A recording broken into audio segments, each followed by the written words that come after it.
I watched her sobbing until she was dry heaving at the ICU entrance, my fingertips tracing the patent transfer agreement seal that had secured the $1.2 billion for Grandma Eleanor's new artificial liver. When she pounded on my leg, I felt nothing but disgust, as if my shoe had stepped in yesterday's trash. Where was her concern that day, when she transferred the emergency funds to her lover for a sports car? Now she thinks tears can buy forgiveness. Too late. My new company just gifted a house to every employee. While her Mercedes was being towed away by the court for auction, after Grandma Eleanor's car accident left her critically injured, I found the culprit, only to discover my wife was pleading on his behalf, when she was supposed to be abroad, when the payment failed. I immediately rushed to Audrey's company. Audrey, how could you freeze my account for an outsider? Do you have any idea Grandma Eleanor desperately needs surgery for a craniotomy? Do you think this repays her kindness to you? Remembering her indifference at the hospital, I was consumed by fury. Audrey looked at me as if I were an irrational, complaining husband. Ethan, look at yourself. What's the point of arguing with me? The damage is done. Her tone was dismissive, as if Grandma Eleanor wasn't facing life or death surgery, but a minor cold. I stared at this woman I had been married to for 12 years. My heart turned to ice. Have you forgotten how Hayes Industries got its start? Have you forgotten how Grandma Eleanor took a knife for you when she was attacked, and still suffers from lingering back problems? And now, you are cutting off her chance at life for an intern. Audrey, do you have any humanity left? When we were dating, Grandma Eleanor exhausted her connections to support Audrey's startup, meticulously paving the way for her. For the patents that earned Hayes Industries hundreds of millions in profit annually, Grandma Eleanor took only a symbolic $1 million fee. It's fair to say that every achievement of Hayes Industries was infused with Grandma Eleanor's heart and soul. Yet now, Grandma Eleanor's devotion was repaid with this. After I finished speaking, Audrey's indifference turned to anger. She threw her coffee cup at my feet, fragments cut my ankle, and blood seeped out. Is there any point in bringing up these old issues over and over again? Right now, all you need to do is drop the lawsuit, and then publicly state that Grandma Eleanor fell by herself, then this whole thing will be over. Otherwise, if you keep making trouble, and delay the surgery, you'll be the one who killed Grandma Eleanor. I looked at this woman, both familiar and strange, my heart filled with desolation. When we first started dating, she would brave heavy rain to walk me home, and stay up all night when I was sick. She worried she wasn't good enough for my family, studied relentlessly for certifications, and even said she'd be willing to have children if I wanted them. But now, it felt as if I was truly seeing her for the first time. Seeing my silence, she sneered. Ethan, there's no need for you to resort to such pathetic tactics just because you are jealous of Brandon. You've been my husband for over a decade. You should be content. I stopped arguing and turned to leave. Grandma Eleanor's surgery fee was the immediate priority. Leaving Hayes Industries, I contacted several friends I usually got along with. Normally, they greeted me with smiles, but today they avoided me like the plague. Ethan, you are completely dependent on your wife now. Going against her won't do you any good. Don't pursue Grandma Eleanor's car accident any further. You have no proof. Don't be stubborn. Go back and apologize to your wife. Hayes has immense power. We can't help you even if we wanted to. Despite the blazing sun, I felt like I was in an ice cellar, anger and grievance flooding my heart. My phone rang. Audrey's cold voice came through. I'm giving you 1 day to drop the lawsuit, or don't blame me for not caring about our marital bond. Brandon is waiting to go abroad for an academic conference. Audrey. Brandon's voice came over the phone. If it helps Ethan cool down, I don't mind taking some blame. I just don't want to let down your years of guidance and support. Audrey's tone grew colder. Ethan, do you have to make everyone uncomfortable to be satisfied? Do you think Grandma Eleanor wants to see you harassing a promising young man like this? I'm telling you, even if you don't agree, I have my ways. The call was cut off. I clenched my fists. Thinking of Grandma Eleanor in the intensive care unit, a wave of helplessness washed over me. Vows of eternal love, in the end, couldn't stand the test of time. The phone rang again. My legal team informed me, Mr. Clark, the patent Grandma Eleanor authorized to Hayes Industries has expired. She transferred the patent rights to you 6 months ago. Hayes Industries was flourishing in the industry, but Audrey had long forgotten that she had risen to prominence in the competition thanks to Grandma Eleanor's exclusive technical patent. The Audrey who used to meticulously record everything behind Grandma Eleanor in the lab, who would secretly bring me snacks, had disappeared, leaving only a cold Hayes Industries CEO, looking at Grandma Eleanor, hooked up to tubes in the ICU. I hated Audrey to my core. How could she so comfortably cover up for the culprit who injured her mentor? I would never let Brandon get away with this. I would make them pay. My lawyer told me that Grandma Eleanor had prepared the patent transfer agreement before her marriage, making it my premarital property, just in case, even after marrying Audrey, she had no right to claim Grandma Eleanor's patent. It was afternoon by the time I got home. I only intended to grab some documents, but saw Brandon and Audrey sitting on the living room sofa. Brandon was holding the protective charm Grandma Eleanor had sought for me. I was furious. Who told you to touch my things? Put it down. Get out of my house. Brandon was startled and hid behind Audrey, putting on a pitiful act. Ethan, the news that you are trying to have me arrested over the accident has already spread at the company. I can't stay here, he said, walking towards the door. It's wrong of me to bother you too, Audrey. I'll just go back to the company. Audrey pulled him back, pressing him onto the sofa. They were closer than when I'd entered. Ethan, I'm giving you an out. Go drop the lawsuit today. Otherwise, Hayes Industries has no place for a man who acts so unreasonably. She twisted the truth, and I felt nauseous. Unwilling to argue further, I went upstairs to gather my evidence. Audrey, remember this, I don't want you anymore. She froze, releasing Brandon's arm and gripping my wrist. What do you mean? I sneered. Ethan, don't use second-hand goods. Say that again. Her eyes reddened, and her voice was terrifyingly cold. Brandon, startled, dropped the protective charm, which shattered in two. My eyes blazed with fury. You did that on purpose. Brandon, eyes red, waved his hands. Audrey, I was just scared by Ethan. I can apologize. But Audrey shielded him. It's just a trinket. You don't need to apologize. She knew that charm was something Grandma Eleanor had sought for my well-being, yet she belittled it so. I took a deep breath, suppressing my rage. I'll leave and give you two some space. Soon, I'll give up my husband's position too. Whoever wants it can have it. Audrey heard the sarcasm in my voice, and slapped me to the floor in anger. What are you talking about? Brandon is a student I sponsored. I treat him like a younger brother. You saying this is trying to ruin his and my reputation.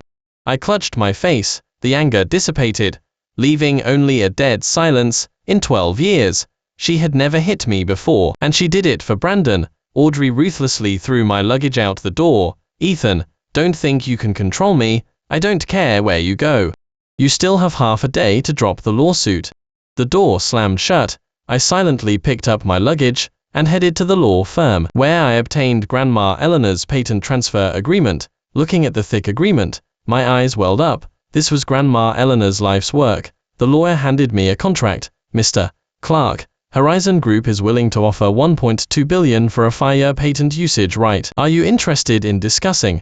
That evening, Grandma Eleanor's legal team and I successfully signed the contract with Horizon Group. After the advance payment was received, I immediately transferred Grandma Eleanor to the city's top hospital and arranged for top-tier surgery. The next day, I received an invitation from Horizon Group to attend an industry conference. I never expected to encounter Audrey and Brandon there. Ethan, what are you doing here? Brandon's gaze shifted between Ms. Campbell and me, his tone flippant. Even if Audrey was a bit cold to you yesterday, you are not going to make her look like a fool so quickly, are you? He looked disdainful. And you found one of Hayes Industries' defeated rivals. How embarrassing. Horizon Group was a rising tech star in recent years, and Hayes Industries' biggest competitor. Thanks to Grandma Eleanor's patent, Hayes Industries had always held an edge over Horizon. I watched Brandon run his mouth, my expression unreadable. He thought he had hit a raw nerve, and became even more brazen. Audrey said that as long as you apologize and drop the lawsuit, she'll let bygones be bygones. How can you be her husband, making a spectacle of her in public like this? Before I could speak, Audrey walked over, looking at me with contempt. Ethan, have you made enough of a scene? Do I still need to teach you that you don't air our dirty laundry in public? You are over 30, yet you are less sensible than an intern. You should really reflect. Ms. Campbell frowned, about to explain, but I shook my head at her. What I do is none of your business. Audrey impatiently pursed her lips and sneered. You are the Hayes Industries CEO's husband. How is it none of my business? Don't say things you don't mean. your one-day deadline is up. If you don't drop the lawsuit, I'll really cut off Grandma Eleanor's medical resources. I smiled calmly. Suit yourself. Audrey froze, frowning as she stared at me. Yesterday you were arguing fiercely with me over Grandma Eleanor, and now that you've hooked up with another woman, you are abandoning her. See, you are not dutiful, you are just going against me. Besides, do you really think Horizon can beat Hayes Industries? You forget, Hayes Industries has Grandma Eleanor's core technical patent backing it. She leaned closer, lowering her voice. As long as you are obedient, you'll always be my husband, and Grandma Eleanor will be fine. I no longer coveted the title of husband. My eyes reddened, and I raised my hand to slap her. Brandon suddenly squeezed between us, holding a glass of red wine, and splashed it on me. Ethan, you are trying to hit someone in public. That's too embarrassing for Audrey. I was drenched and looked disheveled. Audrey, however, just watched with cold eyes, wiping the splashed wine off Brandon's hand with a tissue. I'm calling the hospital right now to stop Grandma Eleanor's medical resources. Remember, you are the one who harmed her. I ignored her and went to the changing room to put on a spare suit. After bidding farewell to Ms. Campbell, I left the venue. Before I left, those around us were already congratulating Audrey, as if she would secure the conference partnership as in previous years. Standing by the roadside waiting for my private car, Ms. Campbell couldn't help but ask, Mr. Clark, will Ms. Hayes affect our cooperation? She worried I was still biased towards Audrey. I shook my head. Once I've made a decision, I don't turn back. I opened the car door, taking one last look at the venue. Audrey was holding her phone, her gaze meeting mine from afar. Suddenly, she rushed towards me, bracing herself against the car door, her phone still on call. Her secretary's voice came through. Ms. Hayes, you heard correctly. Mr. Clark's Grandma Eleanor has been transferred to another hospital. Also, the patent Grandma Eleanor authorized to US has expired and been reclaimed. We are no longer eligible to participate in the conference. The words exploded like a thunderclap. Audrey's face turned ashen. She shoved the phone in front of me. Ethan, you explain yourself. Brandon quickly followed, trembling as he snatched the phone and scrolled through the patent documents the secretary had sent. Ethan, how can something given away be taken back? Is that your family's upbringing?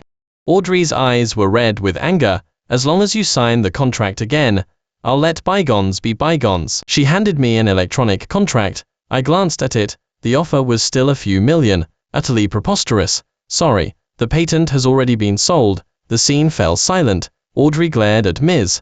Campbell, her expression vicious. Ethan, you dared to sell it to her. You are insane. Break the contract now. I looked at her coldly, feeling no ripple in my heart. Why would I give up a $1.2 billion offer for yours? $1.2 billion? Brandon exclaimed. She didn't just buy the patent, did she? Ethan, have you done something shady? He scrutinized me up and down. His implication was venomous. Ms. Campbell lost her patience and called security. Ms. Hayes, please control your employee. If there are any more slanders, I will pursue legal action. Furthermore, Professor Eleanor's patent contract with Hayes Industries has expired. Any legitimate transaction is protected by law. Over a dozen security guards surrounded them. Audrey gave me a cold, complex glare. Ethan, you'll regret this. Brandon tried to speak again, but was intimidated by Ms. Campbell's gaze and followed Audrey away. I smiled at Ms. Campbell. Thank you for helping me, she responded cheerfully. Mr. Clark, I hope our cooperation goes smoothly. At the end of the conference, Horizon, with Grandma Eleanor's patent, secured the partnership, breaking Hayes Industries' monopoly on industry resources. The hospital called. Mr. Clark, your Grandma Eleanor is awake. I declined Ms.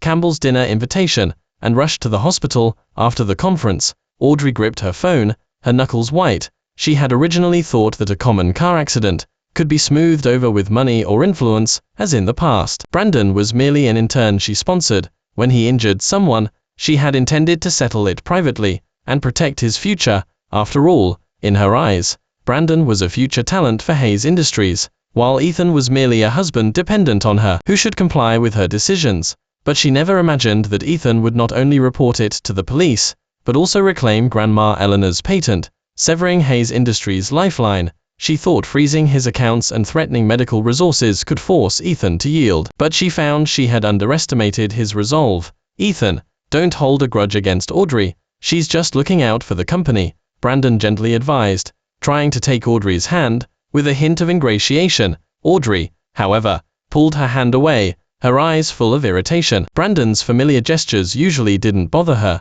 but today, they caused a strange aversion. Remembering Ethan's cold gaze at the conference, her chest felt tight, even though Ethan was the one who insisted on blowing a small matter out of proportion, causing her to lose the conference eligibility. She felt a void in her heart. "Ethan, shall we go home now?" Brandon asked tentatively. Audrey was silent for a moment, then gritted her teeth. To the hospital. She still clung to a sliver of hope, believing Ethan was just bluffing, that Grandma Eleanor's transfer and the $1.2 billion deal were just a diversion by Horizon Group. She thought that if she showed up in person, Ethan would compromise and beg her forgiveness, just as he had in the past. But once she arrived at the hospital, she realized everything was real. Grandma Eleanor had been transferred to a VIP room with a dedicated nursing team, and her surgery had been successfully completed. Audrey stood outside the room, watching Ethan softly converse with Grandma Eleanor through the glass, her chest feeling heavy. "Ethan, you are here." Grandma Eleanor spoke weakly, but her gaze fell on Brandon, her pupils contracting slightly. She recognized the young man. He was the one who had driven the car that hit her that day. Brandon chuckled, his voice provocative. "Professor Eleanor, do you know what your grandson did? Your current treatment is all thanks to him trading Hayes Industries' secrets. He's truly shameless. All just to get back at Audrey." Brandon often spoke like this, and Audrey usually dismissed it as youthful arrogance. But now it grated on her ears. Grandma Eleanor suddenly sat up, her face turning pale with anger, her heart rate on the monitor surging. "You are talking nonsense. You are the one who hit me, and now you dare to lie here." Audrey tried to stop Brandon, but then heard a sharp smack. I rushed into the room and slapped Brandon across the face. "Grandma Eleanor just had surgery, and you dare to come here and provoke her. What are you really after? Instead of babbling nonsense here, you should be thinking about how to defend yourself in court tomorrow. The judge won't be fooled by your act." I grabbed Brandon's collar, my anger boiling. Audrey grabbed my wrist, threatening in a low voice. "I warned you not to blow things up. You still dared to sue him." She glanced at Grandma Eleanor, and continued to lower her voice. "Grandma Eleanor is awake now. Let's end this here. I'm telling you, I've handled all the evidence. You'll only humiliate yourself in court." I shook off her hand and sneered. "How the case is decided is up to the judge, and you are not welcome here. After Brandon's case is over, I'll deal with you." "Audrey, I want a divorce."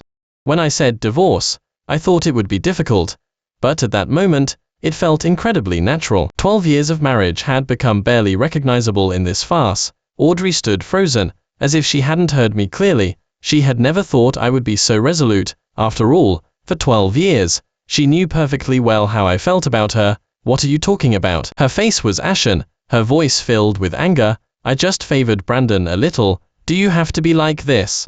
Or is it that you've gained confidence by cozying up to Horizon's CEO, thinking she'll actually help you?"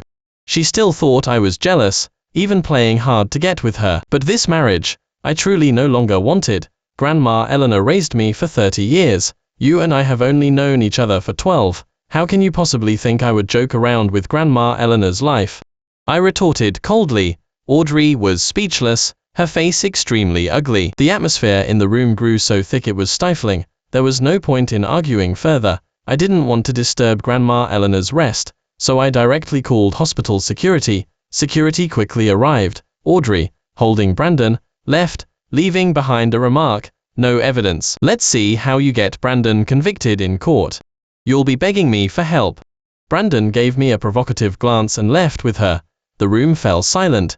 Grandma Eleanor coughed a few times. I came back to myself. Looking at the gauze wrapped around her head, and the monitoring equipment covering her body, my eyes reddening. My parents died young, and Grandma Eleanor raised me alone, giving me all her love and warmth.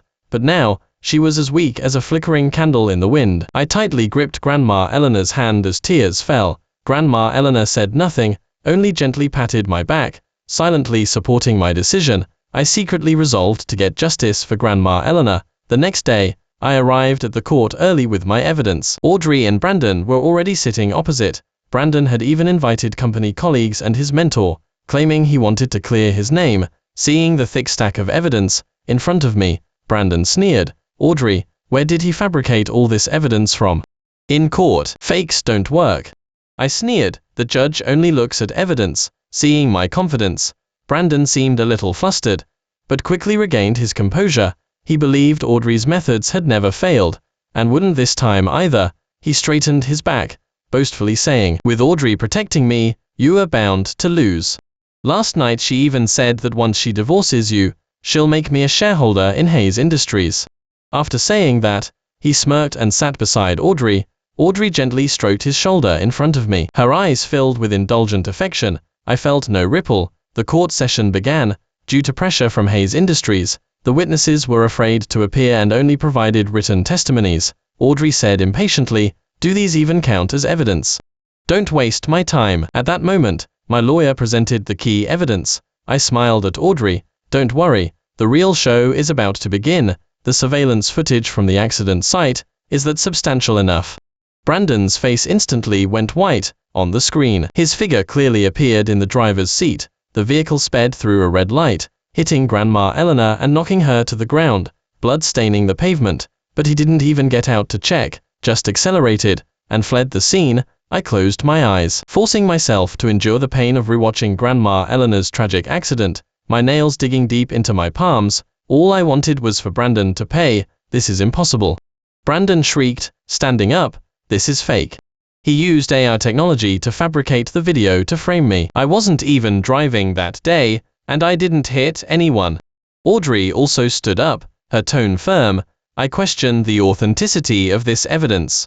Of course, they didn't believe it. The first time I tried to retrieve the surveillance footage, I faced immense obstruction. Property management and the traffic police department made excuses and dragged their feet, even giving me a doctored video, a video with no car accident, only footage of Grandma Eleanor falling by herself. I argued vehemently, but they insisted it was the truth, and advised me not to make a scene. Hayes Industries' power was like a vast net, overshadowing everything, twisting black into white. But after Hayes Industries lost Grandma Eleanor's patent, its influence significantly waned. With the help of Horizon Group's connections, I managed to contact a surveillance manager, who refused to yield, and obtained the original video. That was the fatal blow in court. "He just wants to ruin me."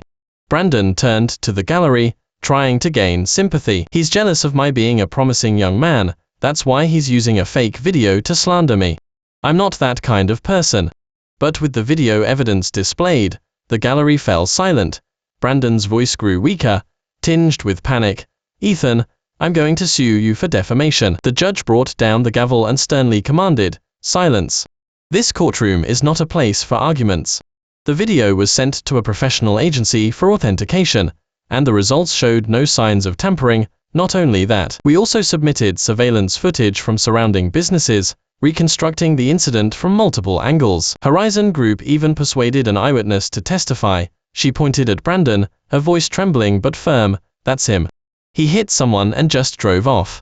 I saw it with my own eyes."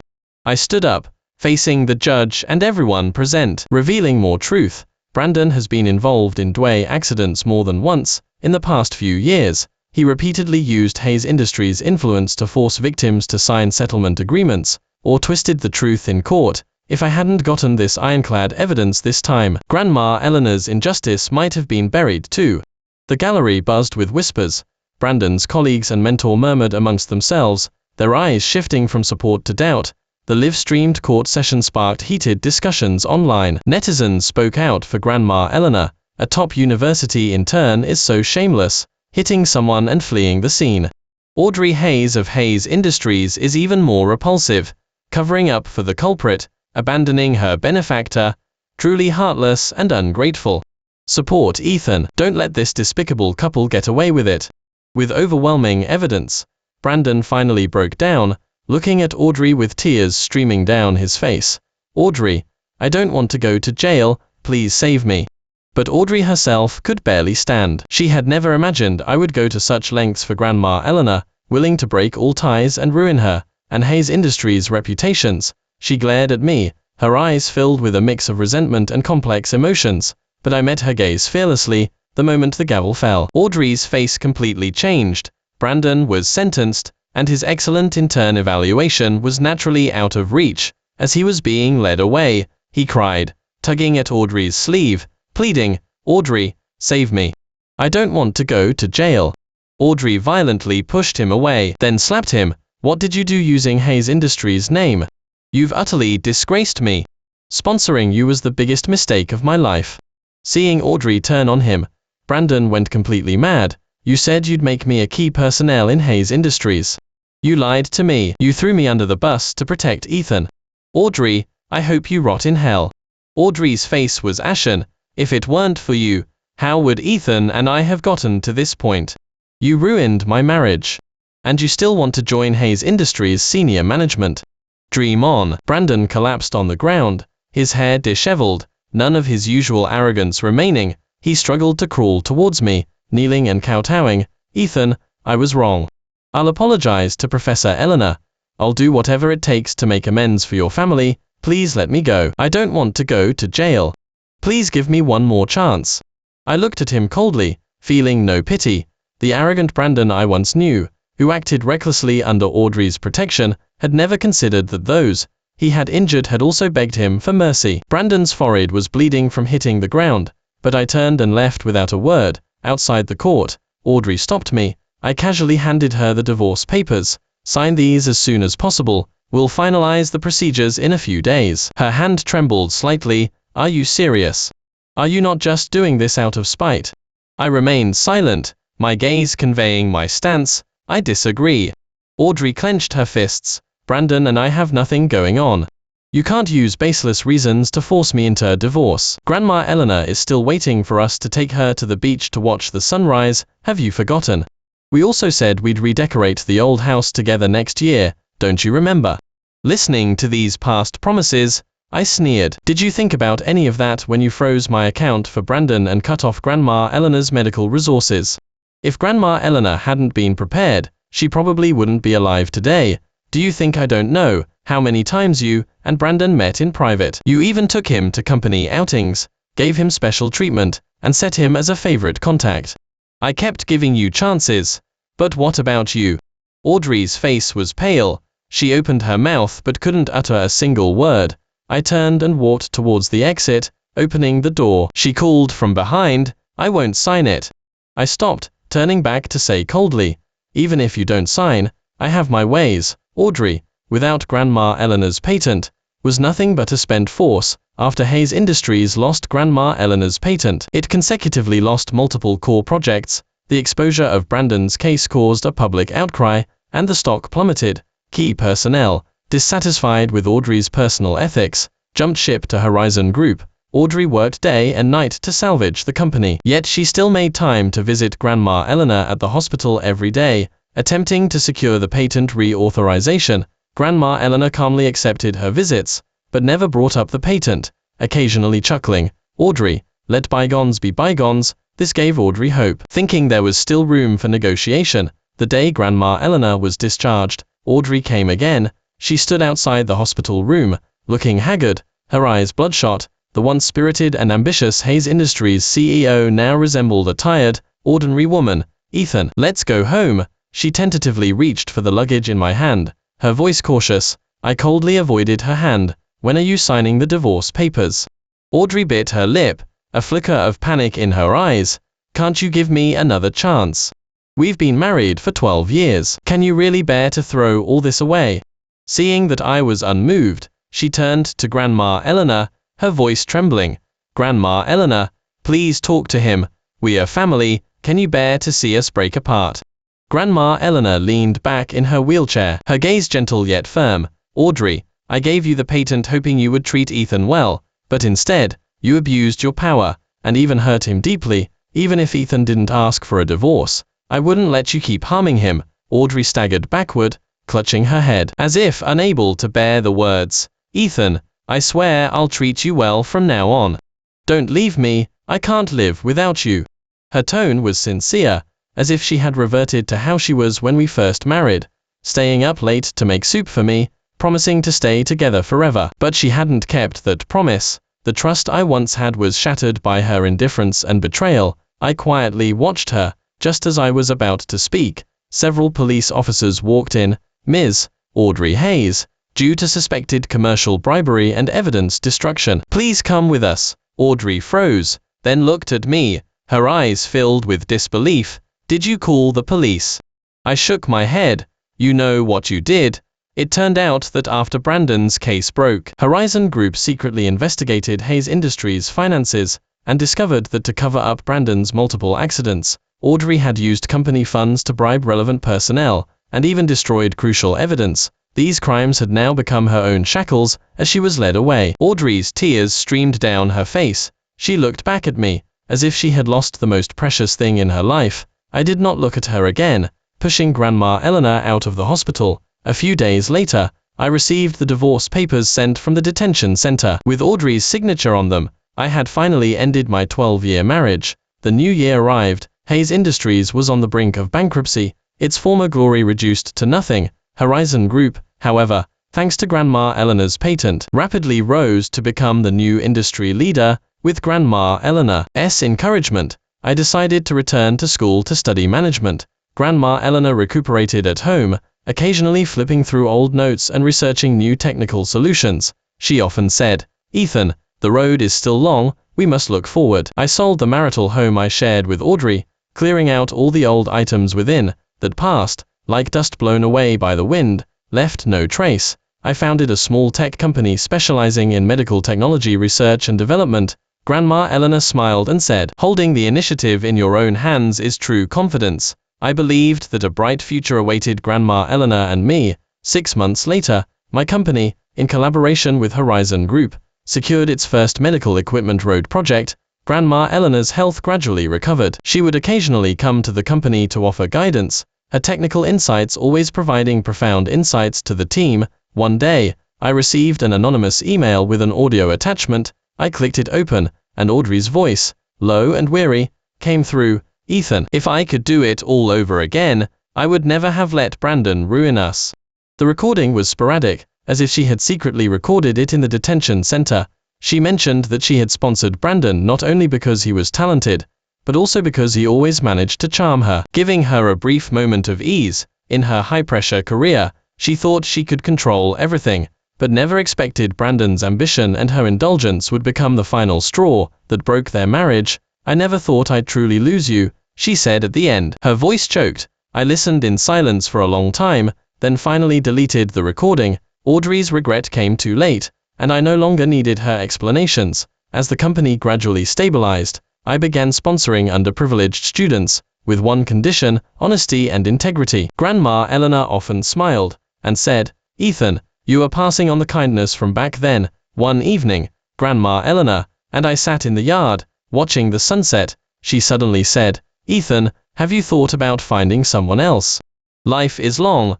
Don't let the past hold you back." I smiled. "Grandma Eleanor, life is good, and I'm quite content on my own. When the time is right, it will happen naturally." Grandma Eleanor nodded, her eyes full of contentment. The sunset, casting its afterglow over the yard, I knew that our new beginning had quietly unfolded.